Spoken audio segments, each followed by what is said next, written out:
आज की कहानी है जादुई मटका। रामपुर नाम का एक गांव था। वहाँ के सभी लोग लालची थे।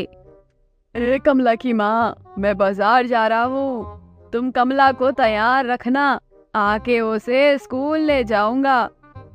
जल्दी आना, पूरी का स्कूल लेट हो जाएगा। हाँ हाँ, आ जाऊंगा। अरे अब जाने भी दे। अरे मौसम बड़ा सुहाना, चलो जल्दी घर जाना। रे बाबा, ये तो यही अपना बटुआ भूल गए हैं। जाके देखती हूँ पहुँचे कहाँ पर। अरे सुनते हो, अपना बटुआ तो तुम यही भूल गए। पता नहीं सुनने भी नहीं, चले गए आगे। ये देखो मेरे गले का नया हार, ये विदेश से मेरे लिए लाए हैं।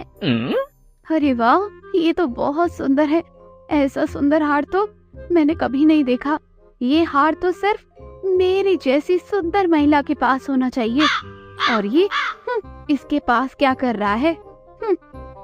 हाँ बहन, ये तो बहुत सुंदर है।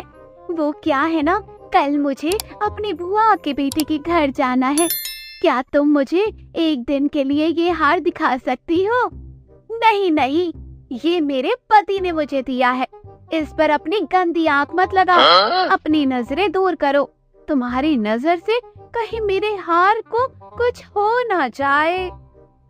धनिया की बीवी ये सब सुन के वापस घर आ गई। आज रात उसे नींद नहीं आ रही थी। कुछ भी हो जाए, आज तो मैं अपने हक की सारी चीज लेकर रहूंगी।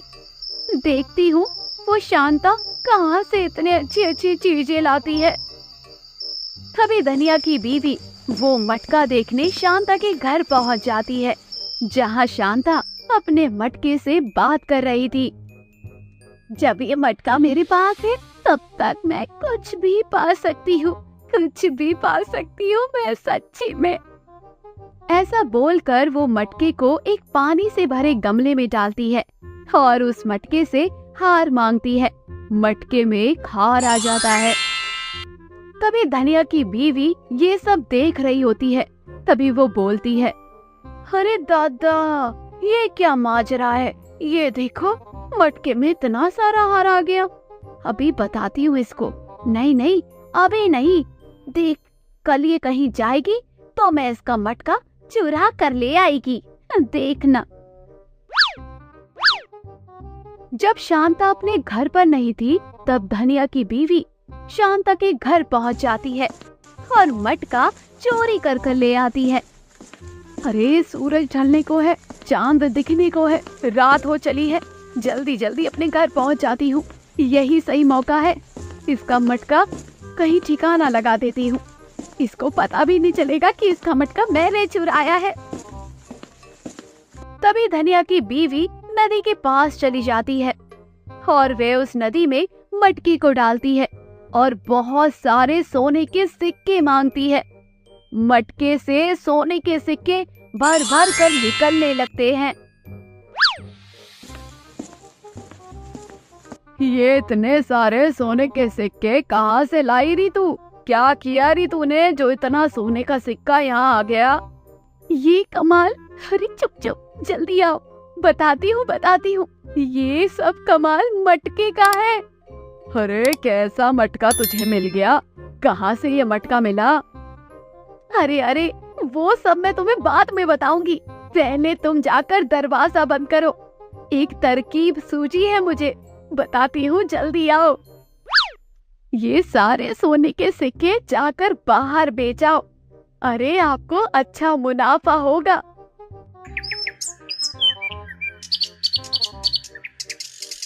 शांता को भी अब तक सारी बातें पता चल चुकी थी कि वो मटका कहाँ गया है।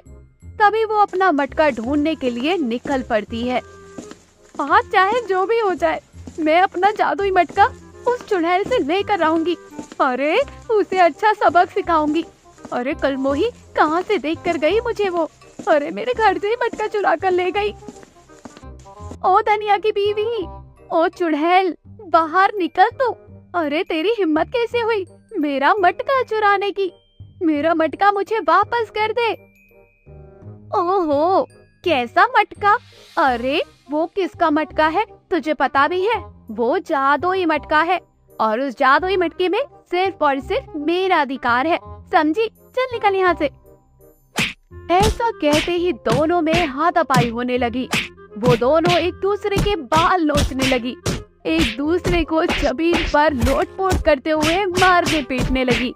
ऐसा लग रहा था कि WWF चल रहा हो। नहीं नहीं नहीं, WWF नहीं, WWE चल रहा हो, क्योंकि ये तो शांता और धनिया की बीवी की लड़ाई थी। दे दे मेरा मटका। अरे मैं क्यों दूंगी, मेरा भी अधिकार है इसमें, तेरा मटका नहीं है वो, मैं अपने घर लाई थी, समझी? अब तक तो पूरे गांव वालों को इस मटके के बारे में पता चल गया था और सारे गांव वाले आपस में लड़ने लगे थे। तभी सुनील चाचा आते हैं। अरे हटो यहाँ से, ये मटका मुझे दो। तभी वहाँ पर एक कबीर नाम का लड़का आता है। अरे बुढ़े साले चाचा, तू क्या करेगा इस मटके का? अबे ला, तेरी उम्र हो गई है, मुझे दे ये मटका, मैं तो ऐश करूंगा, छोड़ इस मटके को।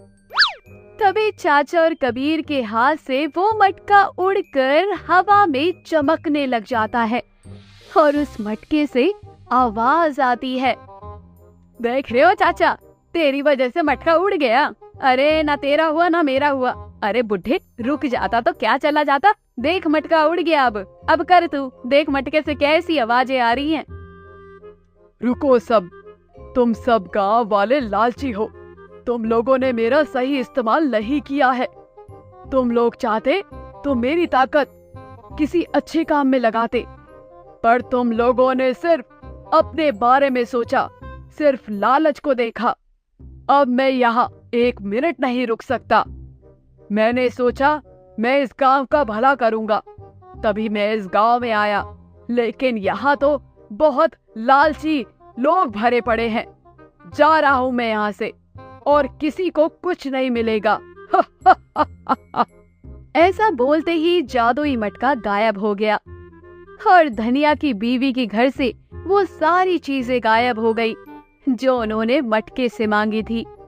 तभी धनिया की बीवी बोलती है, हे राम, अरे अति लालच हो गया क्या?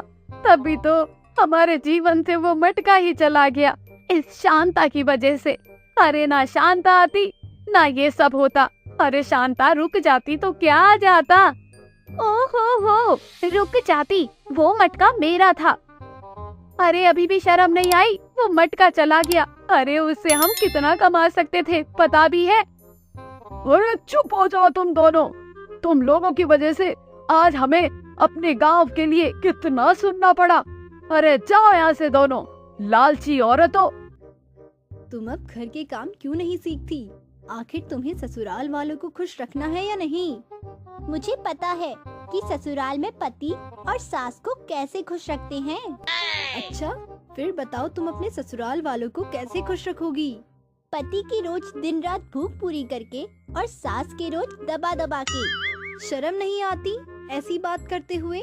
सामने तुम्हारे भैया भी बैठे हैं। ऐसी मतलब कैसी भाभी? मैं तो ये बोल रही थी कि मैं रोज पति को खाना खिलाकर भूख मिटाऊंगी और सास के पैर दबाऊंगी। ओहो, तो ऐसा बोलो ना। अच्छा चल, जब तुझे खाना बनाना आता ही है तो तू जाकर खाना बना दे, मैं स्टोर रूम में जाकर सफाई कर लेती हूँ।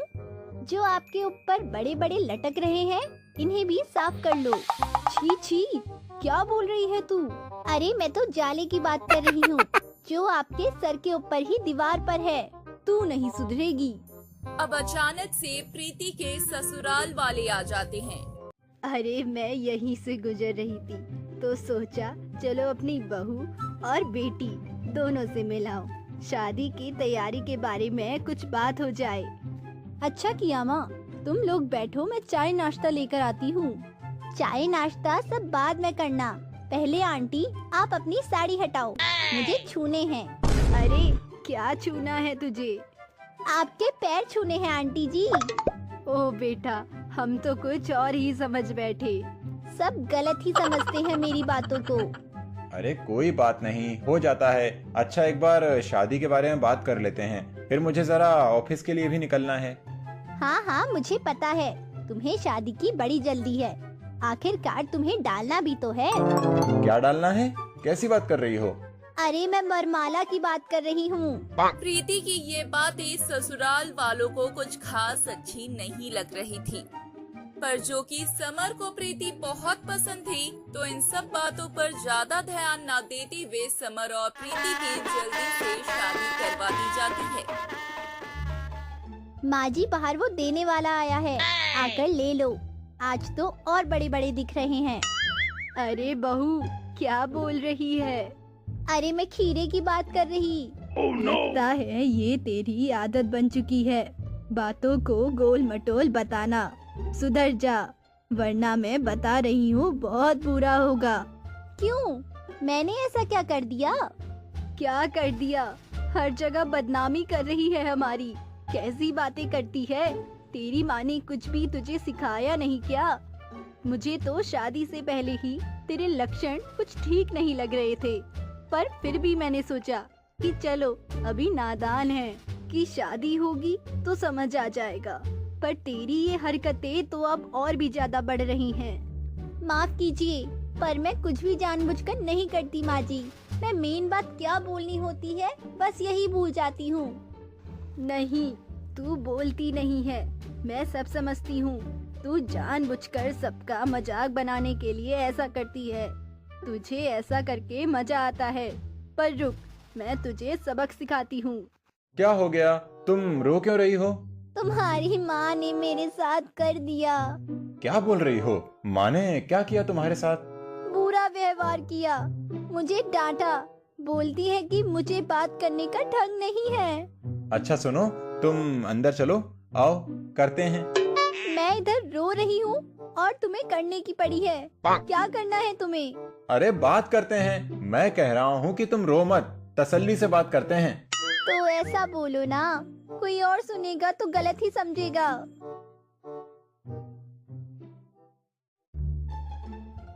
अच्छा छोड़ो, खोलो। अरे क्या खोलो? ये कोई समय है? कैसी बात कर रहे हो? सब घर पर हैं। माँ जी क्या सोच रही होगी? अरे क्या क्या सोच रही होगी भाई, मैं तो कढ़ाई से ढक्कन हटाने के लिए कह रहा हूँ, ताकि मैं देख सकूँ कि आखिरकार आज बना क्या है। मुझे तो बहुत भूख लग रही है। अरे तुम वैसे बोलो ना, कोई सुनेगा तो गलत ही समझेगा ना।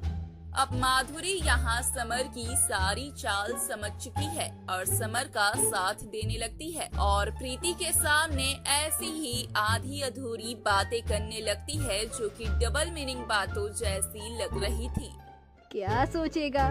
सामने वाला खुद ही समझ जाएगा कि तुम लोग उस मूड में हो। माँ जी, किस मूड में आप गलत समझ रही हैं? अरे मेरा मतलब है खराब मूड में हो, तभी तो ऐसे परेशानी में मुंह से शब्द नहीं निकल रहे। मेन बात क्या बोलना है भूल जा रहे होंगे ना। अरे ऐसा करिए, ऐसी परेशानी कोई सुनेगा तो भला क्या सोचेगा? बदनामी होगी हमारी। आप जरा समझाइए। पर आप तो खुद ही ऐसे कह रही हैं। आप लोग बच्चे हैं क्या? देखो प्रीति, बच्ची तो तुम भी नहीं हो, तो जब तुम ऐसी बातें करती हो तो हमें भी इस तरह से गुस्सा आता है और लोग भी उन बातों का गलत ही मतलब निकालते हैं। मैं मानता हूँ कि तुम मेन बात भूल जाती हो, लेकिन अगर तुम कभी कुछ भूल जाओ तो फिर याद करके बोलो या फिर लिख कर बोलो।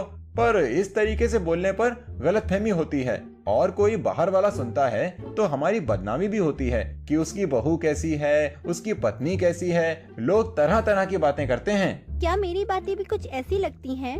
मैं सब समझ गई। माँ, मुझे माफ कर दीजिए। समर, तुम भी मुझे माफ कर दो। अब मैं बिल्कुल ध्यान रखकर बोला करूँगी और मुझे कुछ वक्त पर याद ना आए तो मैं उसे लिखकर बताऊंगी।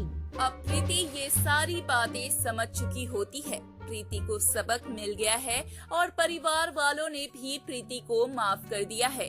अब पूरा परिवार हंसी खुशी से जिंदगी बिता रहा है। इस कहानी से हमें यह सीख मिलती है कि लोगों की गलतियों पर हमें सिर्फ चिल्लाना ही नहीं चाहिए, बल्कि उदाहरण देकर उन्हें समझाना चाहिए।